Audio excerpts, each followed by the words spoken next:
నమస్తే అండి. నమస్తే. ఎలక్షన్స్ వస్తున్నాయి కదా! ఆంధ్రాకి సీఎంగా జగన్ గారు గెలిస్తే బాగుంటదా? చంద్రబాబు గెలవాలనుకుంటున్నారా? జగన్ గారు గెలిస్తే బావుంటది. ఎందుకండి? జగన్ గారు మాకు చాలా అన్ని ఉపయోగకరమైన పనులు చేశారు. అమ్మఒడి అయితేనే గాని, కాపు నేస్తం అయితేనే గాని, ఈబీసీ నేస్తం అయితే గాని, చేయూత అయితేనే కాపు నేస్తం అయితే గాని ఎన్నో ఉపయోగకరమైన పథకాలన్నీ పెట్టారు.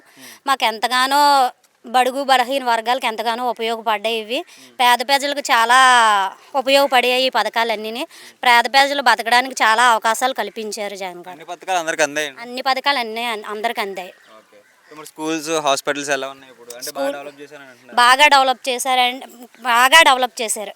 స్కూల్స్ ఏం కనిపిస్తుంది డిఫరెన్స్ అప్పటికి ఇప్పటికి? అప్పుడైతే పడిపోయిన బంగ్లాలా ఉండి ఇప్పుడు చాలా డెవలప్ కనిపిస్తున్నాయి. స్కూల్లో అయితే లైబ్రరీలు అయితేమి, క్లాస్ రూమ్లు అయితేనే, డిజిటల్ క్లాస్ రూమ్లు అయితేమి, కంప్యూటర్స్ అయితేనే అన్నీ బాగానే ఉన్నాయి. ఓకే. నెక్స్ట్ చంద్రబాబు వస్తే స్కూల్లో ఇంగ్లీష్ మీడియం తీసేస్తానని అంటున్నాడు.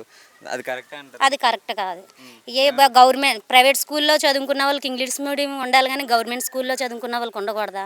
పేద ప్రజలు చదివించుకోలేరు, గవర్నమెంట్ స్కూల్లోనే కదా చదివించుకోగలరు.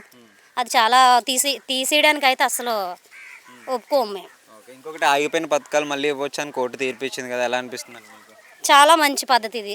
చాలా హర్షించదగ్గ విషయం ఇది. చాలా మంచి విషయం అని మేము చాలా సంతోషపడ్డాం. ఓకే. సో మన వాలంటీర్ వ్యవస్థ అండ్ అలాగే సచివాలయాలు ఎలా అనిపిస్తుంది? అంటే ఎలా యూజ్ అవుతున్నాయి మీకు? చాలా అంటే మాకు ఏదైనా పని చేసుకోవాలంటే ఎంఆర్ఓ ఆఫీసులకి, ఎండిఓ ఆఫీసులకి తిరగవలసి వచ్చేది. ఇప్పుడు నేరుగా పేద ప్రజలు వాళ్ళ ఇంటికి వెళ్ళి వాలంటరీ వ్యవస్థ వల్ల వాళ్ళకి ఏవైతే అవసరాలు ఉన్నాయో అన్నీ మేము కనుక్కొని వాళ్ళ దగ్గర ప్రూఫ్స్ తీసుకొని మేమే సబ్మిట్ చేసి వాళ్ళ పథకాలు నేరుగా వాళ్ళ అకౌంట్లోనే అమౌంట్ వాళ్ళ అకౌంట్లో పడేలా వాలంటరీ వ్యవస్థ చాలా ఉపయోగపడుతుంది. ఎన్ని సీట్స్ వస్తాయి అనుకున్నారు జగన్ గారికి మీరు? 175. ఓ 150. మరి జగన్ సింగిల్గా వస్తున్నాడు, చంద్రబాబు వచ్చేసి పొత్తుతో వస్తున్నాడు, రెండు పార్టీలు ఇంకో ఎక్స్ట్రా. ఎవరు గెలుస్తారు?